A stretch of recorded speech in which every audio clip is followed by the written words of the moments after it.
ஏய் நான் யார் பேரும் சொல்லன்னு சொல்லிட்டேனடா. ஏன்டா எல்லாரும் டீம்னா எல்லாரும் தானடா. தேங்க்யூ. ராஜா சார் வந்து சரி வெற்றிமாறன், நீங்கள் வந்து நாளை காலையில் 9 o'clock வந்துடுங்க. நான் 9:10 போனேன்னா ஒரு யாருமே பேசல மஞ்சு வாரியரை பற்றி. எல்லாருக்கும் வணக்கம். நம்மளா இந்த மாதிரி ஸ்டேஜ் நன்றி சொல்றதுக்கான மேடை.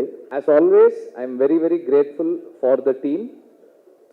சினிமா மாதிரியான ஒரு ஒர்க் வந்து கீழிருந்து மேலே வர்றது, ஒரு டைரக்டரோட விஷனுக்கு மேலேருந்து கீழே ஒர்க் பண்ணுறது, அது பார்க்குறதுக்கு அப்படி இருக்கும். ஆனால் வந்து ஒரு செட் அசிஸ்டன்ட் கரெக்டாக ஒர்க் பண்ணுறதும், ஒரு கார்பெண்டர் கரெக்டாக ஒர்க் பண்ணுறதும், ஒரு ஒரு ஹேர் ட்ரெஸ்ஸர் கரெக்டாக ஒர்க் பண்ணுறதும் தான் ஃபைனலாக அந்த டைரக்டரோட விஷனை வந்து கம்ப்ளீட் பண்ணும். ஸோ அப்படி எல்லாரும் ஒர்க் பண்ண ஒவ்வொருத்தருக்கும் நான் எப்போதும் போல் I am very very grateful. நன்றியெல்லாம் இல்லை, அதை தாண்டி ஐ எம் வெரி கிரேட்ஃபுல். ஏன்னா வந்து நானே பல இடங்களில் சொல்லியிருக்கேன், நான் சொல்லனாலும் கூட இருக்கவங்க சொல்லுவாங்க. என்னோட அசிஸ்டன்ட் டைரக்டர்ஸ் மாதிரி, என்னோட டீம் மாதிரி, அசிஸ்டன்ட் டைரக்டர்ஸ் இல்லை, என்னோட அசிஸ்டன்ட் கேமராமேனாக இருக்கட்டும், ஆர்ட் டைரக்டருடைய அசிஸ்டன்ஸாக இருக்கட்டும், எங்கள் ஸ்பாட்டில் எல்லாருமே என்னோட அசிஸ்டன்ஸாக தான் ஒர்க் பண்ணுவாங்க. இந்த மாதிரி ஒரு டீம் எங்கேயுமே பார்க்க முடியாது. ஏன்னா நார்மலாக அசிஸ்டன்ட் டைரக்டர்ஸ் எப்படி ஒர்க் பண்ணுவாங்கன்னா, ஒரு ஸ்கிரிப்ட் இருக்கும், இன்னைக்கு வந்து இந்தந்த சீன்லாம் எடுக்க போகிறோம் அப்படின்னு இருக்கும், அதுக்கு இந்தந்த ஆர்டிஸ்ட் வருவாங்க, இந்தந்த ப்ராப்ஸ் இருக்கும், இதெல்லாம் இருக்கும், அப்படி தான் ஒர்க் பண்ணுவாங்க. ஆனால் எங்கள் டீம் எப்படி ஒர்க் பண்ணோம்னா, ஓகே இன்னைக்கு இந்த ஆர்டிஸ்ட் வர சொல்கிறாரு, அப்போ இந்த சீன்லாம் இருக்கும், அப்படி இல்லைன்னா இந்த லொக்கேஷன் நம்ம போகிறோம், அப்போ அந்த சீன்லாம் இருக்குமோ, எந்தெந்த பீரியடெல்லாம் இருக்கும். இப்போ நான் திடீர்னு போயிட்டு அதுதான் அன்றைக்கே சொன்னேனே, அந்த பீரியட் 70s வரணும், இது அதான் ரெடியாக இருக்குது, ஓ ரெடியாக இருக்கா, ஓகே அப்போ அது 60s அதுவும் ரெடியாக இருக்குது. இந்த மாதிரி அவங்களே பாதி கோ கிரியேட்டர்ஸாக இருந்தால் மட்டும்தான் இப்படியெல்லாம் ஒர்க் பண்ண முடியும். அண்ட் இந்த மாதிரி இந்த கண்டிஷன்ஸில் ஒர்க் பண்ணுறவங்க தே தெம்செல்ஸ் ஆர் டைரக்டர்ஸ். அவங்க இப்போ நம்மளை அசிஸ்ட் பண்ணுறாங்களே தவிர அவங்களே வந்து எல்லா டெசிஷன்ஸும் மோஸ்ட் ஆஃப் த டெசிஷன்ஸ் எடுத்து தான் பண்ணுறாங்க. இந்த மாதிரி ஒரு டீம் இல்லைன்னா என்னால் வந்து ஒரு டைரக்டர்னு பேர் வாங்கவே முடியாது. ஏன்னா வந்து ஐ எம் வெரி ஸ்கேட்டர்ட். என்னோட இங்கே ஒன்று பண்ணுவேன், அங்கே ஒன்று பண்ணுவேன், அங்கே ஒன்று பண்ணுவேன், இதெல்லாம் ஒன்றா கட்டி இழுக்கிறது வந்து என்னோட டீம் தான். அவங்க தான் வந்து அதை ஒழுங்குபடுத்தி வைக்கிறாங்க. So I am really grateful to have a team like this. And இதனுடைய எக்ஸ்டென்ஷனாக தான் எனக்கு வந்து வேல்ராஜும் ஜாக்சனும் ராமரும் இருக்காங்க. இவங்களும் வந்து இப்போ நான் ஜாக்சன் கிட்ட இருந்து, ஜாக்சன் எனக்கு அந்த ஒரு 2 ஸ்ட்ரீட் வேணும், அந்த இது வேணும், ஏதாவது பண்ணிவிடுங்க, அவ்வளோதான் நான் சொல்லுவேன். அவர் வந்து ப்ரொடியூசர்கிட்ட பட்ஜெட் கேட்குறதுலேருந்து டைம் எடுத்துக்கிறதுல எல்லாம் அவர் பண்ணிவிடுவார். ஷூட்டிங் ஒரு 2 நாளைக்கு முன்னாடி செட்டு முடிஞ்சிருச்சா அப்படின்னு கேட்பேன், வந்து ஒரு தடவை பாருங்கன்னு. சரி முடிஞ்ச உடனே சொல்லுங்கள், நான் வந்து பார்க்குறேன்னு. நான் நார்மலாக ஒரு லொக்கேஷன் பார்க்குற மாதிரி தான் போவேனே தவிர, நார்மலாக ஒரு டைரக்டர் வந்து எனக்கு செட்டில் இதெல்லாம் வேணும் அப்படி போக மாட்டேன். ஒரு ஆக்சுவல் லொக்கேஷன் பார்த்துட்டு இந்த லொக்கேஷன் இப்படி இருக்குது, இதில் நான் எங்கெங்கே கேமரா வச்சுக்கிறேன், அவர் வரும்போதே சொல்லிடுவார், இங்கே வந்து போனால் இது மேலே கேமரா ஏற்றுவான், அது வந்து ஸ்ட்ராங்காக போட்டுக்கலாம், அது வந்து அந்த கோடா வைக்கிறதுக்கு அடிச்சுக்குங்க அப்படின்றவார் அவர். So that's how it works. எல்லாருமே வந்து என்னுடைய ஸ்கேட்டர்ட் தாட் ப்ராசஸை அண்டர்ஸ்டாண்ட் பண்ணிட்டு எனக்குள்ளே இருந்து டீசெண்டான ஃபில்ம்ஸ் வர்றதுக்கு ஹெல்ப் பண்ணுறாங்க. So I am very grateful to have a team like this. இந்த டீமில் மை என்ன சொல்கிறது, என்னுடைய my greatest gratefulness is to have Raja sir in this team. ஏன்னா வந்து நார்மலாக வந்து மியூசிக் நான் ஜிவியோட ஒர்க் பண்ணியிருக்கேன், சந்தோஷோட ஒர்க் பண்ணியிருக்கேன். சந்தோஷ் ஒரு மாதிரி ஒர்க் பண்ணுவார், ஜிவி ஒரு மாதிரி ஒர்க் பண்ணுவார். ராஜா சார் வந்து சரி வெற்றிமாறன், நீங்கள் வந்து நாளை காலையில் 9 o'clock வந்துடுங்க. நான் 9:10 போனேன்னா ஒரு இந்தாங்க இதை கேளுங்கன்னு 4 டியூன் ஆல்ரெடி பண்ணிட்டு இருப்பார். அந்த 10 minutes 4 டியூன் ரெடி பண்ணி வச்சிருப்பார் அவர். And he is very punctual, which is a little என்ன சொல்கிறது, எனக்கு அவ்வளோ கன்வீனியன்ட் கிடையாது, அது கொஞ்சம் இன்கன்வீனியன்ட்டாக இருக்கும் எனக்கு. ஆனால் இன்னைக்கு காலையில் 9 o'clock வரேன்னு 9:25 கால் பண்ணாரு. என்ன வெற்றிமாறன், என்ன இன்னும் வரல? சார் வந்துகிட்டே இருக்கேன் சார் அப்படின்னு அவசர அவசரமாக போனேன்.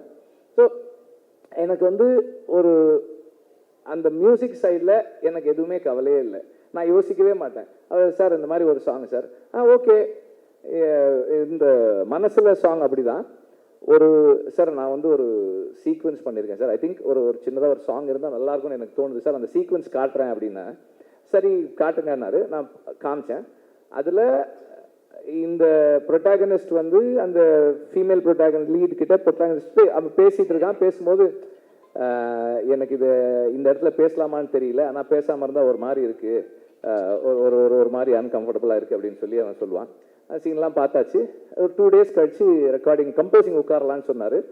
ஒரு 5-6 டியூன்ஸ் கம்போஸ் பண்ணிவிட்டு அதில் ஒரு சீன் ஒரு டியூன் டிசைட் பண்ணோம். நெக்ஸ்ட் மார்னிங் அவர் கால் பண்ணார்.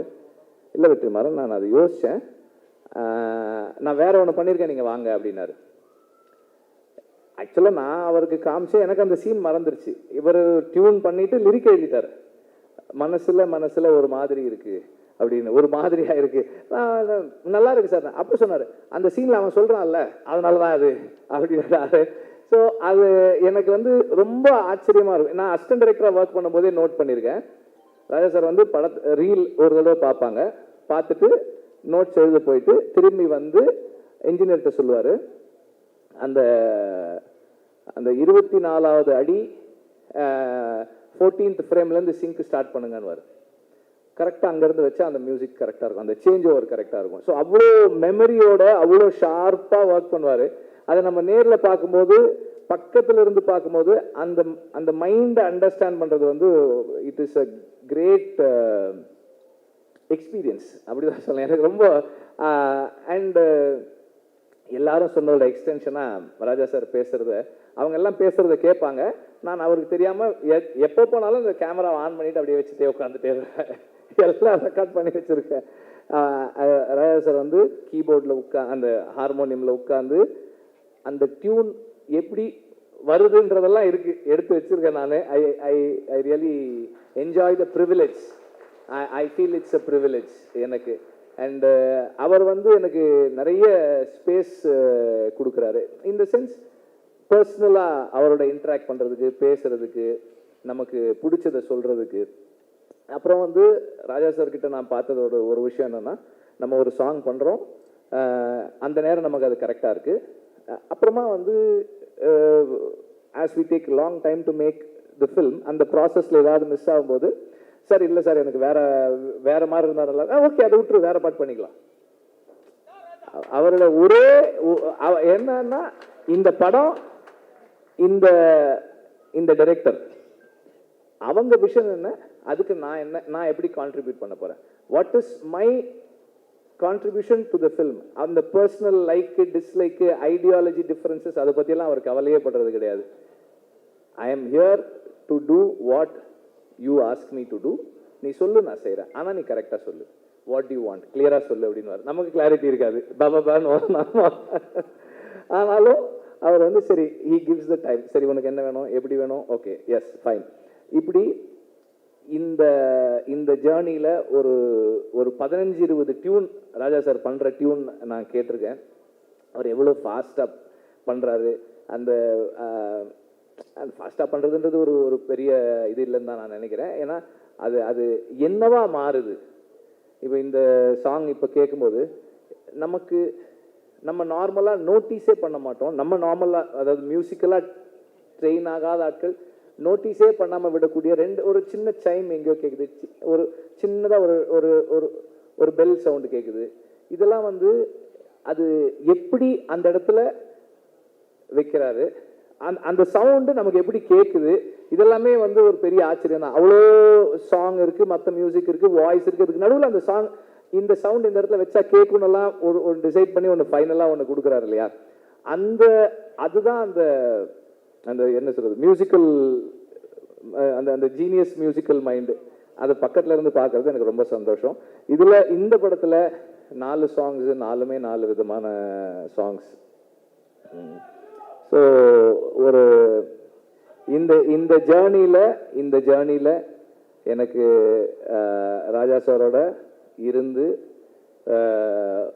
அவரோட இன்ட்ராக்ட் பண்ணுறதுக்கான ஆப்பர்ச்சுனிட்டின்றது என்னுடைய லைஃப்பில், பர்சனல் லைஃப்பில் என்னை நான் இம்ப்ரூவ் பண்ணிக்கிறதுக்கான ஒரு பெரிய கிஃப்டாக தான் நான் பார்க்குறேன். அதை என்னை எல்லா விதத்துலேயும் வந்து இம்ப்ரூவ் பண்ணிக்கிறதுக்கான ஒரு பாசிபிலிட்டி அது. அண்ட் ஆக்டர்ஸ் அண்ட் டெக்னீஷியன்ஸ், இப்போது எனக்கு வந்து இந்த படத்தில் பல இடங்களில் சொன்னாலும் திரும்ப சொல்கிறேன், 8 நாள் வாங்க அப்படின்னு ஷூட்டிங் கூப்பிட்டு போனேன் சேதுவை. இந்த செகண்ட் பார்ட் அன்னைக்கு ஷூட்டிங் முடிக்கும் போது எவ்வளோ நாள் ஆச்சு ஃபர்ஸ்ட் பார்ட் செகண்ட் பார்ட் ரெண்டும் சேர்த்துன்னு கேட்டேன். 257 டேஸ் அப்படின்னு சொல்லி சொன்னாங்க. அதில் வந்து சேது எப்படியும் ஒரு 120 டேஸாவது குறைஞ்சது நடிச்சிருப்பாரு. அந்த பேஷன்ஸுக்கு I am very grateful, thank you. Soori வந்து அதை விட அதிகமாக தான் நடிச்சிருப்பாரு. எல்லாருமே வந்து இப்போ ஷூட்டிங் இருக்கோ இல்லையோ இந்த படத்து கூடவே ட்ராவல் பண்ண நடிகர்கள் நிறைய பேர். அப்புறம் அசிஸ்டன்ட் டைரக்டர்ஸ் கேட்டால் சொல்லுவாங்க, எங்கள் டீமில் வந்து ஒரு 2-3 பேர் வந்து தோழர்னு கூப்பிட்டு பழகின ஆட்கள். இன்னைக்கு வந்து எல்லாரையுமே தோழர்னு தான் கூப்பிடுறாங்க. அவ்வளோ பெரிய ஒரு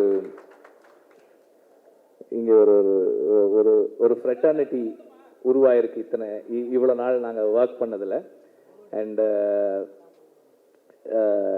சேதுவோடைய கமிட்மெண்ட் அண்ட் ஒரு விஷயத்தை அவர் உள்வாங்கிறது, அண்டர்ஸ்டாண்ட் பண்ணிக்க ட்ரை பண்ணுறது, இது எல்லாமே வந்து எனக்கு வந்து ரொம்ப ஹெல்ப்ஃபுல்லாக இருந்தது.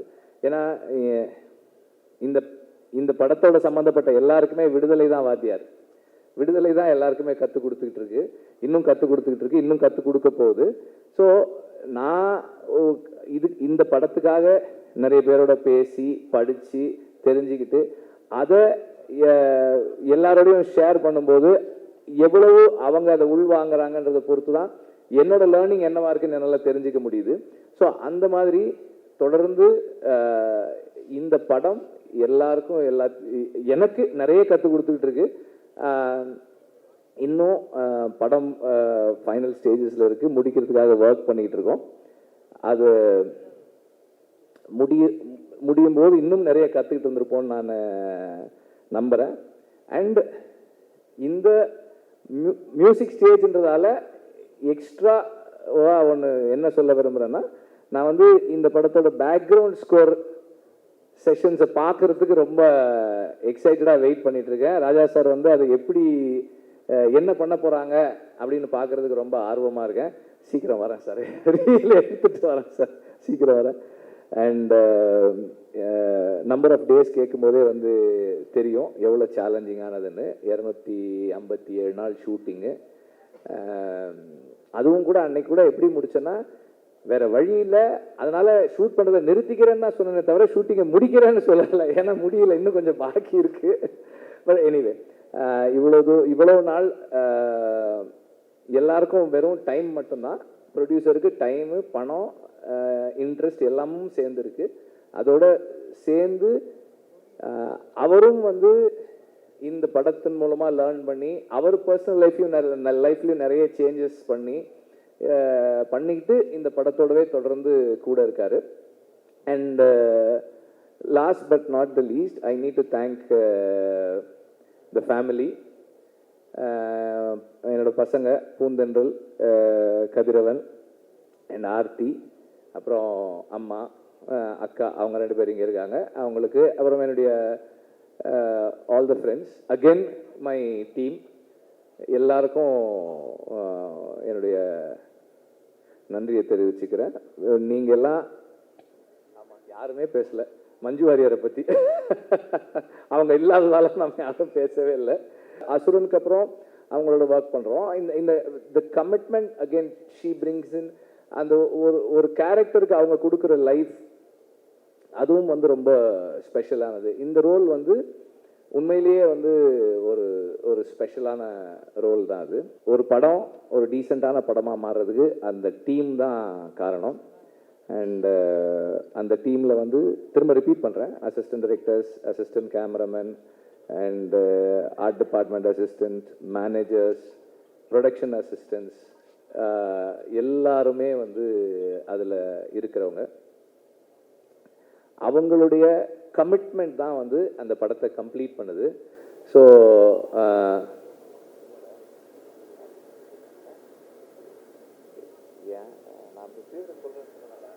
நான் தான் யார் பேரும் சொல்லன்னு சொல்லிட்டேனடா. ஏன்டா எல்லாரும் டீம்னா எல்லாரும் தானடா, எல்லாரும் தானடா.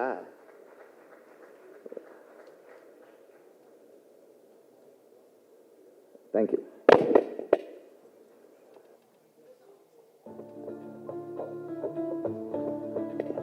Thank you so much sir. அடுத்தபடியாக இந்த திரைப்படத்துடைய இசையமைப்பாளர் இளையராஜா அவர்களை பேசுவதற்காக அன்போடு மேடை அழைக்கிறோம்.